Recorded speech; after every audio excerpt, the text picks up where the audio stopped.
Welcome to episode 2 of the aptly named Cleveland State University Psychology Club podcast. I should say, I didn't say this at the beginning of the first episode, but yeah, this podcast is a product of a student organization here at Cleveland State called the Psychology Club.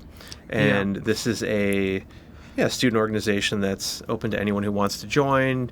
You could be a psychology major. You could not be a psychology major.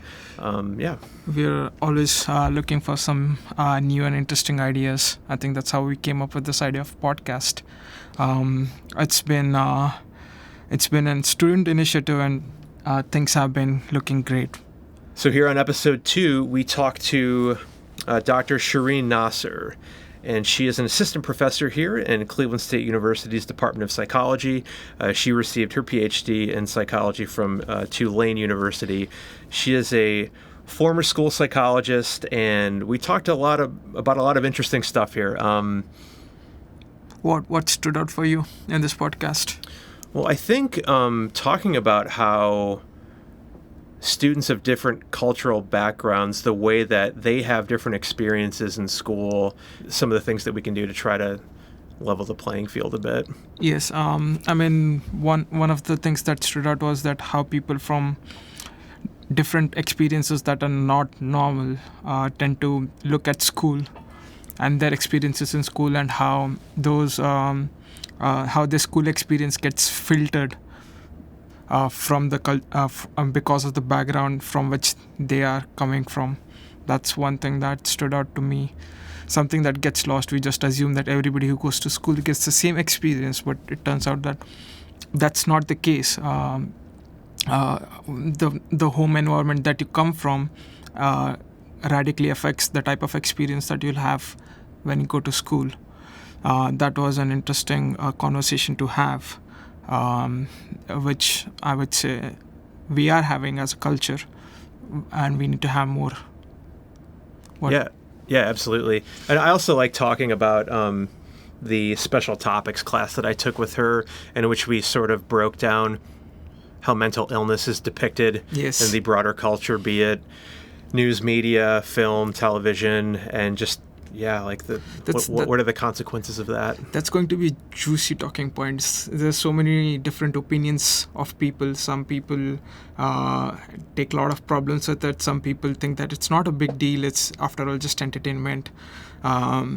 What's interesting is the fact that there is research showing that how mental illness gets depicted does affect how people think about mental illness. And I think Dr. Naser did a good job of explaining us how it affects the day-to-day thinking, how it affects the day-to-day person's thinking about how mental illnesses are experienced and what it is. Yeah, this was a very good conversation. So with nothing further from us, let's just get right into the episode. So how did you originally become interested in psychology? I have actually been taking psychology classes since I was a sophomore in high school. Or maybe a junior in high school. I was in an international baccalaureate school, and I was allowed to take these electives. And psychology, I was taking biology, and I was like, this seems like a nice little pairing. And so I took it, and I've been in love ever since. So I'm a lifelong psychology fan. I'm also the oldest of 7 kids. And so I guess I've always been kind of interested in human behavior. I've always been interested in science and the science of like observing behavior. Jane Goodall is one of my biggest kind of role models. When I was growing up, I used to sit outside and like watch birds and take notes on birds, trying to be Jane Goodall. So then I thought that the perfect equivalent for that in studying human behavior was psychology. So it worked out great. At what point for you did the focus narrow down to what you're doing now? So when I was an undergraduate, I think every undergraduate has had that experience where like you're staying up till 5 a.m. because like, what am I going to do with my life? And for me, it was like biology, like economic botany, or international law, or a PhD in psychology. And the thing that drove me to all of these was just questions about human behavior and ways human behavior interacted or was influenced by cultural questions of culture. For example, like economic botany is the way humans interact with food, like food and plants, how we make medicine from plants and different food cultures and rituals. International law, I was curious about how law was initiated or how it was used across different countries. And then psychology, was that broader picture, but I was always asking or thinking about how does culture impact the way we treat each other. But I've also always had a deep interest in social issues of social justice and equity. And I just didn't know what I was going to do with that whole pull of things. And so one day I was kind of looking on the internet trying to ask this question of what the heck am I going to do with my life? And I popped onto this question of school psychology. And again, being the oldest of 7 kids, I have pictures of me at like 5 with 2 of my cousins or other siblings in my arms. I've just always been interested in kids. I used to line my siblings up to teach them how to read when they were like little tiny things. I think one of the first books I remember reading was like how to teach your infant to read. So I've always been interested in that too. And school psychology was just this hidden gem I'd never heard about that just let me do all of the things I wanted to do. It let me look at how human behavior interacted, who different people who have different ideas and backgrounds, how do they interact in a space, and also this question of equity, because I think education is one of the ways that we can purport equity and promote and protect people from, all kids specifically from all different backgrounds. So some people might not be aware of what school psychology actually means and what type of research it entails. So anybody who's curious about it, because you just give a very fascinating picture of what it might entail. Yeah. So what does a day-to-day life look like for a school psychologist? I think school psychology is one, I wish more people knew about it because I think it's incredible. First of all, you can be a full practicing school psychology with the ability to do assessments and give interventions and do consultation with teachers, parents, principals, and work directly with kids with a master's and an internship. So you go to school for 2 years, take all the classes that you need, you do practicum, so you're doing hands-on learning while you're in graduate school, and then you take a year where you're almost a full-time school psychologist, but you're still supervised and you're still maybe doing some didactics, and then you become a school psychologist. And the career prospects are amazing in school psychology. It's been voted or rated one of the top 10 careers to have with U.S. News and World Report for a long time now. And sometimes you get summers off. As you progress in school psychology and you might become a director of people services or you are supervising other school psychologists, you might not get summers off, but for the most part you work on this awesome school schedule, and how could you ask for better than that? And the day-to-day life of a school psychologist is always varied. So that was another thing that drew me and why I'm glad I practiced as a school psych is I was never in my desk for a long period of time. I was working with kids directly, supervising recess, working with teachers one-on-one, asking hard questions, which I really loved doing, and figuring out solutions with a team. So it's a highly collaborative process. School psychologists traditionally and historically have done a lot of assessment. So you've got a kid who's struggling with academics or behavior, and the question is why, and what do we do with this? And is one of the pathways to this answer special education? And so school psychologists will use database decision-making tools to answer that question and then decide what the best placement is for a kid that honors the least restrictive environment for that kid, so that they're not just, in this special classroom by themselves all the time, that they're getting the best education that they can, access to the best education that they can. How have you observed schools either providing supportive or marginalizing experiences for students of varying cultural backgrounds? That's a great question because I think it's one we as a country are constantly contending with. The history of education in this country, when we look at race, is segregated. So from its very foundation, one of the ways that we enslaved people physically and intellectually was refusing to teach them, allow them to read, for example, Black people in this country specifically. When we think about segregation now, legally, segregation isn't, allowed, but it still happens. So if you look at most urban school districts, you find that they're primarily, those lines are split by people's racial identities. And so I think that schools and a big picture in a systemic way, are perpetuating the segregation of people based on their skin color. Wow. When we look at it in an individual, we look at the school level, school building place, we perpetuate racism by not asking about our own, as people who work in schools, our own implicit biases, how they're impacting us, by creating structures in our schools that further marginalize kids. For example, I do a lot of work with Arab youth, and one of the things that Arab youth report to us constantly is that the only time Arab history is ever covered in any history class is either 9/11, and in the context of Arabs as terrorists only, or other kind of negative views of Arabs, and so especially Muslim Arabs. And so one of the questions that our students ask is like, we know that Arabs have this long history of doing lots of cool things, for example, math. And so why isn't that covered in history? Yeah. So how and what we teach matters. And the context and the lens through which we teach it matters. The pictures in our history books, the text in our history books, the infographics in our biology textbooks. Another study that I'm running now with the Thrive team, we're a research collaborative here at CSU, is how sexual health information covered for people who identify as LGBTQ+.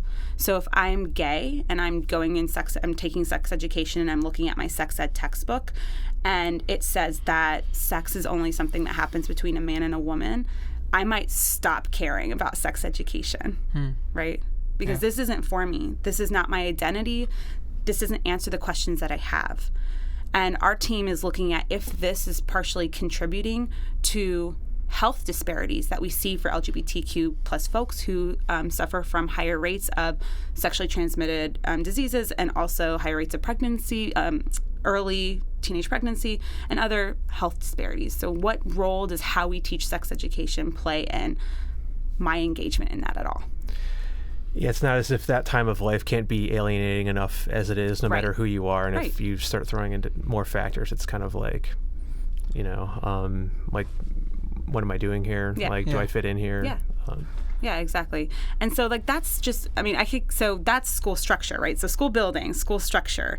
And then we look down at how I said implicit biases. We should ask about our implicit biases. Implicit biases are things that we might not consciously put out into the world, but ways that we've been trained or taught then plays out in the way we behave and interact with other people. Again, potentially unconsciously. So one of the areas of study for me is we know that there is a huge racial disproportionality in who gets disciplined in schools. And we know that Black, Latinx, and Native American youth get disciplined at exponentially higher rates than their peers. That means that they're being sent out of the classroom more, suspended or expelled more. They're receiving office discipline referrals more that have huge, and all of this has huge implications for if they graduate from high school, what their grades look like, right? How they feel about going to school. And so one of the things that the research has told us is if you hold everything else equal, so let's say you give school personnel vignettes, so they read a story about a kid, and some people get a kid named Colin, right? And another set of people get a kid named Carlos. Everything else is held exactly the same. Those names invoke an idea of racially what this kid might be like. Yeah. We find, again, when everything else is held the same for these fictional characters, essentially, that those biases that we see play out at school still exist. And there have been lots of different studies that look at this in different ways, and we can just easily conclude that implicit biases play out in the way, in who gets disciplined and how they get disciplined. And so some of my research looks at, can we intervene there? What questions can we ask? How can we give teachers the tools to change that pattern? So that was one question I was about to ask. The implicit bias thing, to correct those implicit biases or to create more, I would say, less discriminatory environment for people who have not had access historically to some of the education that you mentioned. How do we go about readdressing that? I know it's not an easy question, and it does include a lot of complex factors and stuff like that. But what are some ways in which we as psychologists can address it? Yeah, that's a great question. So I think what's really neat about psychology, again, and school psychology specifically, is that we are trained in all of these broad areas, right? We have the capacity to ask questions and look at solutions in many different ways. And so for me, my research, the way that I've kind of tried to look at these questions is from a structural standpoint. Okay. So we need to redo our curriculum. Our curriculum needs to be more inclusive. That's just across the board. Okay. For me, when I look at discipline disproportionality, so who's getting discipline and why, one of my questions is, well, how are we collecting data? It's super subjective. So when teachers are stressed out, which often they are, because they are overworked, underpaid, asked to do a whole lot of different stuff, the potential for implicit bias, those decision-making points, when a kid is acting out in the classroom, I'm stressed out, the behavior is kind of ambiguous, I'm not sure what's going on here, that exact moment is a vulnerable decision point. And the potential for my implicit biases to play out in that situation are higher. There is this idea in cognitive theory that when we come down to that decision point, we've got two kind of systems working in our brain. One is might be more rational and more data reliant, asks questions and takes time to make a response. The other is more automatic. It might be the part of our brain that comes into play when we're running away from a lion, because you're not going to sit down and be like, I wonder if the lion's dangerous. You're going to get the heck out of there, right? And so that brain, that automatic brain, is kind of what's working when we're making these decisions in this ambiguous, stressful situation. And so I'm asking, what structures can we put in place to get that decision-making point slowed down? Wow. Right? Yeah. And then when we are talking about kids, what kind of data can we use? How can we make sure the data is good so that we're not just relying on subjective decisions or just subjective anecdotes about that kid's behavior when we're making decisions? Which is obviously, if it's subjective, it will be contaminated by the implicit biases. Exactly. So it's not a good data to rely on. Right. And then we see that, again, when we look at data at the systems level, we see it play out. Yeah. So what would be some of the ways in which we can structurally readdress these things? So one of the studies, I recently got a grant to actually test out one of the things I'd like to do, which is in that moment, training teachers to slow their decision-making process down. And we're doing kind of a two-pronged approach. One, putting a structure into place that will slow teachers' decision-making down, giving them many options and not just a discipline option to choose from when suggesting a follow-up for that kid. And three, having, when decisions are made about the kid, having mental health data on the table so that we're not just saying, this kid's behavior is bad behavior, they need to go to a place where bad kids go. Instead, it's asking the long-term question of what are the underlying things that are going on for this kid. I mean, if you've ever had a bad day, those are the days where you are being a little bit more mean to people, a little bit more short with folks, maybe a bit more irritable. Kids aren't given the luxury and may not have the ability, depending on their age, to be like, I had a really bad day today. I really need time to myself, right? So can we start thinking as adults ways that we can structure conversations about kids away from bad kid, good kid to complex kid with many needs? And can we start structuring our response to kids to address those complex needs? You kind of just touched on it a little bit there, but how might schools better address students' mental health needs or even recognize them? Right. So in recognizing mental health needs, schools often rely on someone telling them the kid's struggling with a mental health need. So of the kids that go to school, about 20% will struggle with clinically significant mental health symptoms. Many of them will go, I think less than a third of kids will receive the treatment that they need. Schools are dealing with these kids who are not receiving this treatment that they need on a day-to-day basis and are just this perfect place to connect kids to what they need.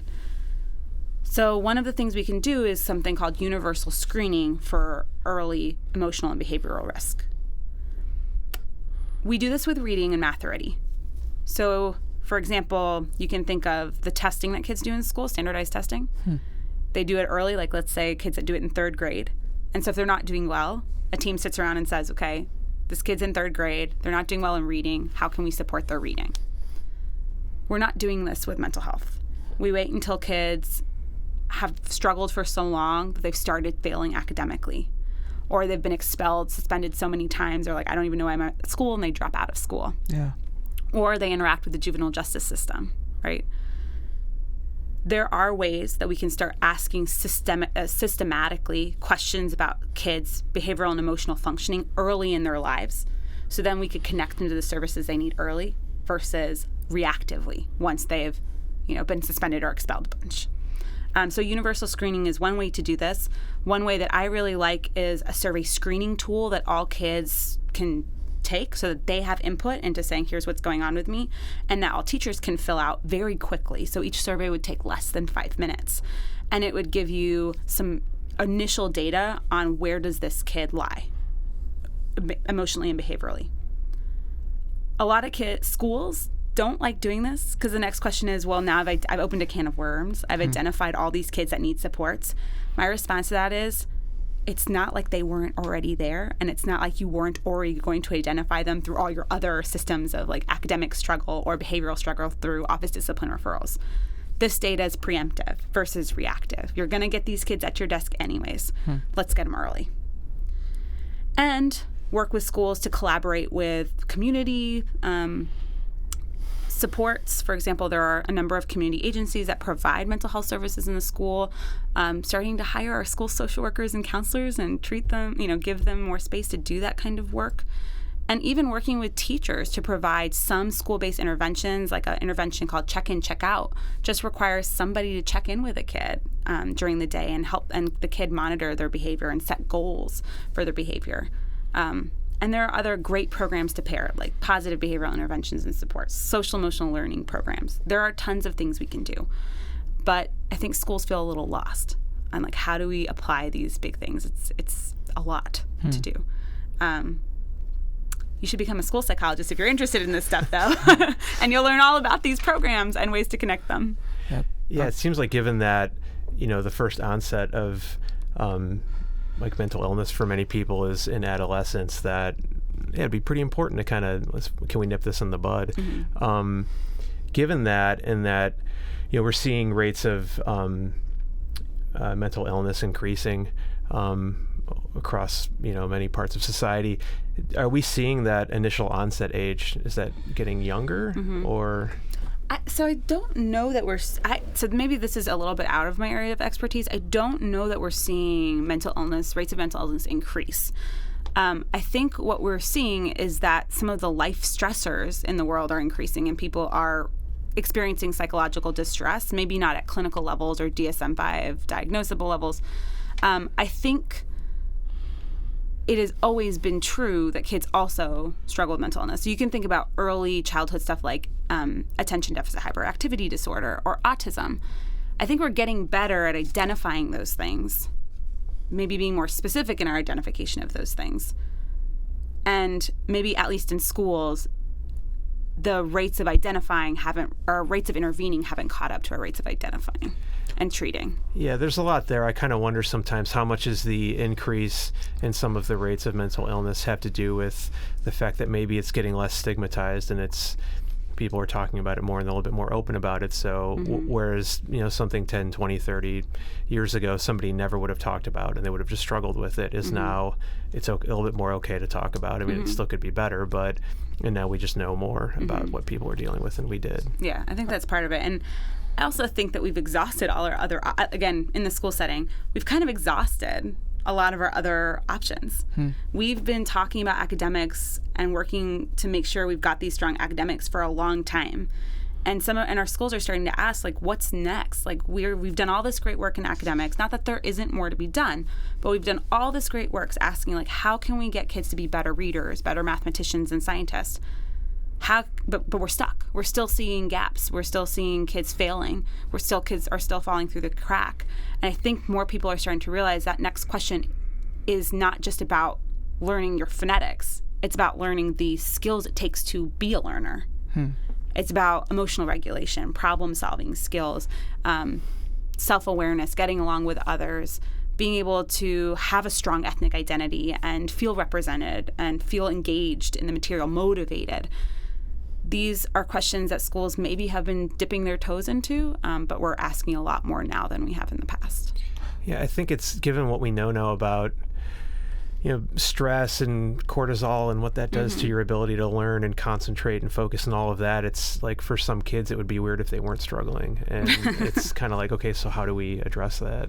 Also, it just seems to me that in my experience, having some of the systems in place that you talked about, it helps increase the trust in the system. It looks to me that a decision whether to continue to school or to just leave the school maybe has to do less with intellectual ability, but maybe has to do more with the fact that can the students feel that they can trust the schools that they are attending? Well, does the school actually care about them? And once you create that environment, maybe then that's the first stepping stone. Maybe then they can go ahead and start applying themselves. And some of the interventions that you talk about having these resources on for some of the students who are vulnerable would help them to have more trust in the schools, as if they are there not only to punish them or not only to tell them that you got bad grades, but also to check in on them, to feel as if they care for them. Because as students, you spend significant amount of your time in school, and that's the place where you care most about. It's the institution that you identify with, and when you have a good caring environment there, then people might get more interested in some of the subjects, academic subjects and things like that. I mean, I think your question you're asking is important, and one that, I mean, my research doesn't necessarily directly look at this, but I think in general super important, and I saw as a school psychologist, does a kid want to be in school? Yeah. Right? Like that's a big question.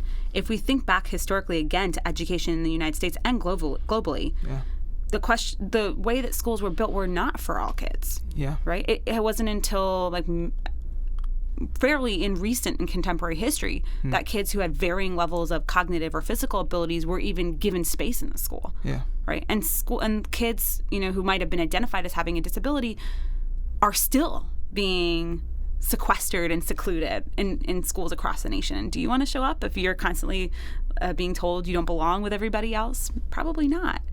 And I think if we think about our immigrant kids, for example, or Black youth or Latinx or Native American kids who have historically been marginalized, why do I want to show up to a place that used to tell me I wasn't allowed to read, right? Or I wasn't allowed to go to school?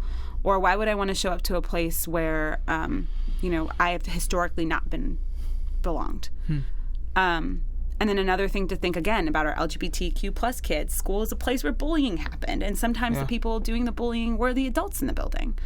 So I think it's, school has not historically been this feel-good place where I can just go to learn, as much as we would like to idealize it as so. Yes. But it doesn't mean it can't be. That's true. All it takes is really helping teachers and other people, adults who work in schools, understand the importance of relationship building, understanding it's okay to make mistakes, but having access to the resources to do better in the future, which a lot of times they don't. So again, it seems like a simple answer. It's not necessarily. It's complex, but it doesn't surprise me when kids are like, I don't like school. That was my experience growing up in high school or in middle school. I saw some of my friends, they were absolutely brilliant, but they dropped out because the teachers did not treat them properly. They had some preconceived notions about the person because of his caste or because of what his parents did, and they used to treat them as if they were of that particular caste or of that particular categories, and there was nothing intellectually wrong with them. They showed interest in the subject, but it was just that the teachers and the other people there, they were just so unwelcoming about them. They decided not to go there anymore, and it always struck me because I just wonder what would happen if they had more trusting institutions for them. They'd probably stay in school and have a better life. But these hurdles are usually, and the other thing is sometimes these students, they don't go and talk this to their parents because the home is completely different environment for them. There would be like, do whatever your teachers tell, but the teachers are not doing things properly for are not taking care of the students. So it was a sad situation. But and that is why I would say that these types of systems that you're trying to bring into place or use through intervention, if it can help create more trusting environment, then that could act as a mediating thing for much more intellectual learning or something like that. Yeah, I mean, I'm not marginalized, and I found plenty of reasons to not want to be at school. And, when I think about it, it's like, I mean, I barely squeaked by, and I kind of like just did the bare minimum. But I think if I, didn't look like how I look and lived in the neighborhood I lived in, I don't know if I would have squeaked by. And so I think that's like a very real reality for a lot of people. I want to talk a bit about a special topics class that you teach here, and it focuses on media depictions of mental illness. And the way I remember it going was we kind of got a crash course in media literacy, and then we looked at how how do depictions of mental illness, like basically we kind of picked that apart. Do you representations of mental illness in the media, do those feed into stereotypes about mental illness, and if so, how is that problematic? Oh my gosh, yes. My new thing that I like to talk to people about, and we talked about this in class, is even so media we define in class as being any artifact that's kind of culturally created, like a song or a TV show or a news article or things like that. And one of the first things we talked about was the use of the word crazy in advertisements and media and things like that as a word to depict something other, but as playing into stigma against people with mental illness. Yeah. We've worked really hard in our society, I think, to stop saying words in a derogatory way, like saying things are gay, like, oh, that's so gay. We know that that's not okay, because when we create a zeitgeist where that's okay, what we're saying is it's okay to other people. It's okay to represent them in a derogatory way. And I think the word crazy right now is the next kind of cultural hurdle for us. It's hard. We say it all the time, right? But I think it's another word that we just need to cut out, because we can use other words like absurd or bananas, right? That say the same thing without drawing on this history of marginalizing people who've had mental illness. So that's one of my my things that I'm kind of working on. But in general, yes, media has constantly marginalized othered people with mental illness. If you think, I'm a big horror movie aficionado. If you think back onto how horror movies used to rely on creating scary things, it was through othering, and mental illness was often a way that was done, right? The maniac killer strikes again.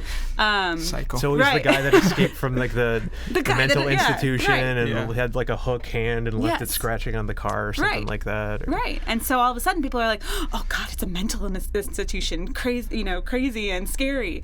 And so I just want to push people to think about, and so one of the reasons I wanted to teach that special topics course is because I was thinking about this in the school context, but realizing it's something that happens to us at a global context and here, nationally, in the way our culture is created. And can we start piecing apart what that is? Why does this stigma exist? Maybe because our media puts it out there all the time, right? And so we've accepted it as okay. One thing I would say, one of the pictures that I saw, which was very influential, was One Flew Over Cuckoo's Nest, where it was different because it was not showing crazy people as crazy, but it was showing how, and I think it's based on real experiment where normal people went into asylums and they just acted normally and they got treated as if they were crazy, despite the fact that they acted normally. They were chalked off as crazy. Even the normal actions were chalked off as crazy. So I would say that which probably we can look at and say to bring such types of depictions where we show the sides of people who have been put into mental asylum, show the types of conditions that they were in, because in that movie the conditions in which they were placed was absolutely horrible. So we could use media to shed some light on the fact that how they are treated and stuff like that. Yeah, I mean, with great power comes great responsibility. And so that's something I think the media could play a positive role and has been more recently, and we covered that in class too. But do you remember that movie we watched in class, Mr. Jones? Oh yeah, so that might bring me to my next question. I might have just gotten an answer to it, but I was going to ask you what you think, for you, from what you've seen, what are the best, meaning most realistic or most tasteful depictions of mental illness, and the worst? I'm not really great with names, so this is going to there's a movie with Halle Berry that was done, and it was supposed to be a depiction of multiple personality disorder, dissociative identity disorder, and I thought they did a really fantastic job kind of walking through that.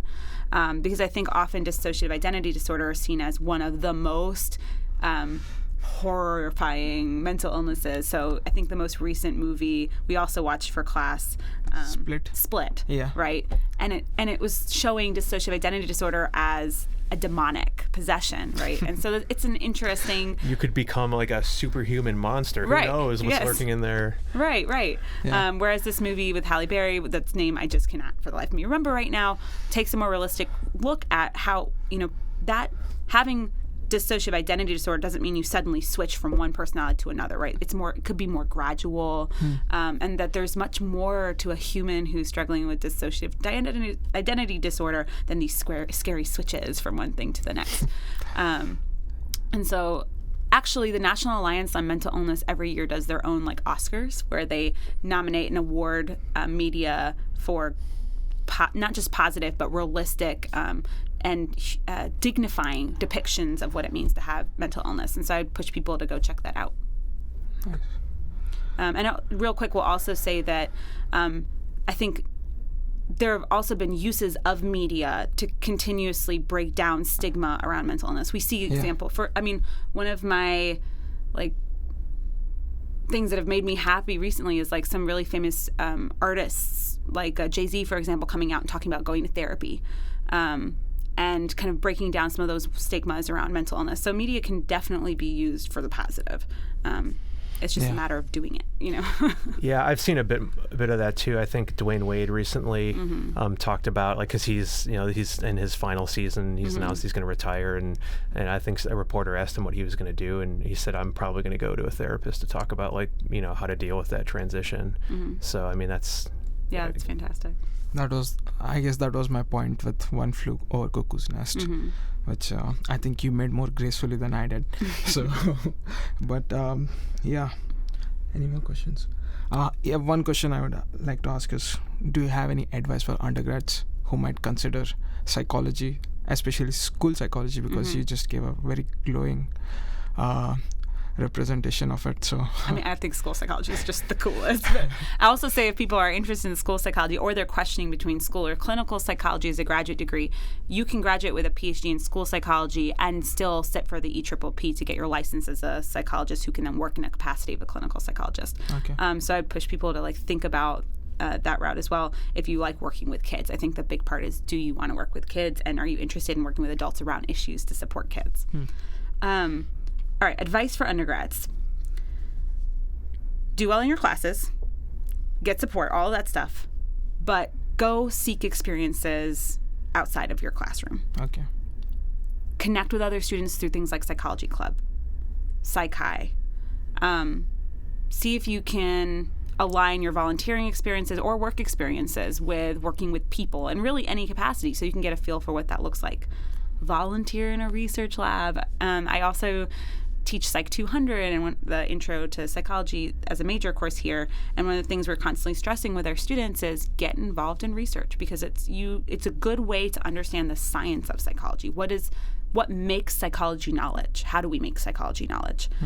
And then if you're interested in going to grad school in order to practice psychology more specifically through a more advanced kind of field, you should have that on your resume. So that would be my advice. Get involved. Don't just come to school, go to class, and leave if you can help it. See if you can connect to other psychology students. Get involved more distinctly with the psychology department. Do things in the community where you're using some of the skills that you're learning in class, because I really think that's where psych comes alive and starts to become a real thing for people. Okay. So I think we're out of questions. Yeah, that's all I got. Yeah. Thanks so much for joining us. No problem. Thanks for having me. I love talking about this stuff. So Sure.